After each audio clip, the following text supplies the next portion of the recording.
What it do, what it is, y'all? It's your boy LonnyKabal. Get it? And we back in the building. So Angela Yee is in the back of some type of limo. We can react to a little bit. I'm not gonna do the whole video, but we can react a little bit. I might do the whole video. We can react to the Quando Rondo and Angela Yee interview. But Angela Yee's pushing 50. I ain't gonna lie, she still could get hit for her looking 50. But that's probably makeup. I don't know. I'm just saying, for her to almost be 50, she got it. She got it. I'm saying, but anyway, get off topic.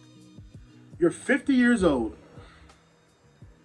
and you're doing an interview as a radio host, as a syndicated radio host, and one of the top 10, maybe top urban media radio show in the nation. You're in the back of some type of car interviewing, how is Quando Rondo? He gotta be barely 22. Maybe, I don't think he's 23, probably like, but he's under 23, right? He's under 23. You're 50, basically. You're 48, you're going on 50. And there was somebody murdered who was 26, 1 year younger than me. I thought he was a little younger than that. So there's a murder being investigated. A serious crime. Somebody lost their life. Whether he claimed himself to be a demon or whatever. A man lost his life that day, that night. You're in there having a freaking interview where somebody's going through a murder trial and they're 23. Is it because it's street beef? Urban beef? This is what urban people like to hear. Who shot who? What's his story? Why are you doing that interview? Why are you exploiting us?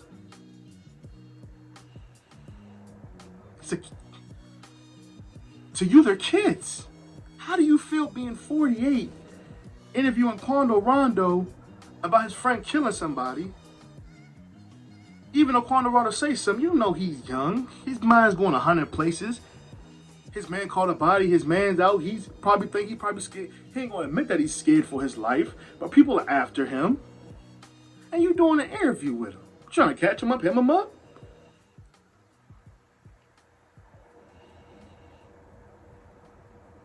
Why are you doing an interview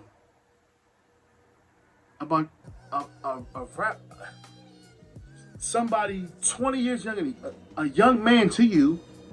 Why are you doing an interview with a young man that could be your son,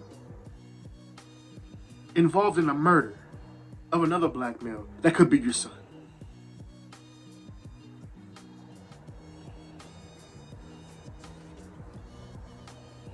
But it's the same group that tell us to go out and vote. But you're interviewing Quando Rondo about a murder, about King Von's death. Am I tripping? That whole setup just doesn't look right. Am I tripping? A 48-year-old woman doing syndicate, like you're not on the first 48. You're on court TV. You're not coming from a journal. You are a journalist, but you're an urban media journalist. You're not a crime journalist or a detective or anything. On the Breakfast Club. Ain't nothing wrong, but who are you to interview somebody about a murder? A black on black murder due to black on black violence. But why are we not having marches and all that wild? Why are we not having that for that? Why are we not standing outside of the record executive house or Angela Yee house for exploiting us? How come we not standing outside and a guy down the street he sells dope?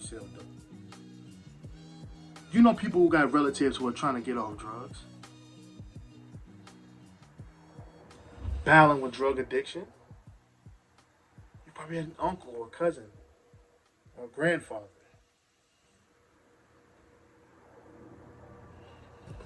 addicted to drugs. They couldn't get that monkey off their back.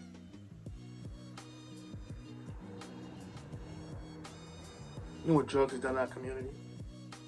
But past that, it's not our fault time. These are niggas throwing money in the club, buying bottles. The murderers. drug dealers. Niggas hurting each other. But nobody's Black Lives Matter in that. When it's a black on black murder, it's just another day in the neighborhood. When a white guy barks on a black guy, we're all coming outside. And that's fine. I'm with it. But let's come outside when one of us violates one of us. Let's have that same energy. I guarantee if we start treating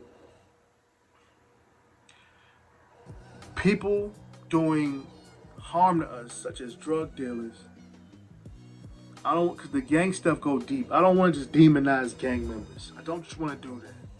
Because I get it, there's a story behind that. And I could do a video on my views on gangs. But to the ones that's harassing the community, people who are hurting us, I'll say it this way, the group of people who are harassing us when we go to the store, harassing us when we're in different neighborhoods, apartment buildings, selling crack to our uncle when he can't get off of it, or our mother, or cousin, people, or person who known to, you know what I'm saying, cause terror around the neighborhood. Let's have that energy for them too. If we treat them like how we treat these white on black or cop or black harassment, black violent or cops beating on us, if we treat police harassment and racial issues or some prejudiceness or somebody doing something to us that's racist or something like that, if we had that same energy into cleaning out our own community, we would be flawless. It would be great. But that's wishful thinking. I love my people, man. I bark on them because I love them. It's when I stop talking, it's when I don't care. We gotta get it together, y'all. We're gonna be all right. Anyway, man, thank y'all for tuning in my ramble. Thank y'all. Y'all know what to do, man. If y'all like this video, hit like, share, and subscribe. And hit that bell on the side. And I'm out. Now look at shorty, she laced in the flyers gear, hard racing when I appear. Come pace with a pioneer, that's me, we could pace the entire tier. After that, going pack, we skating up out of here.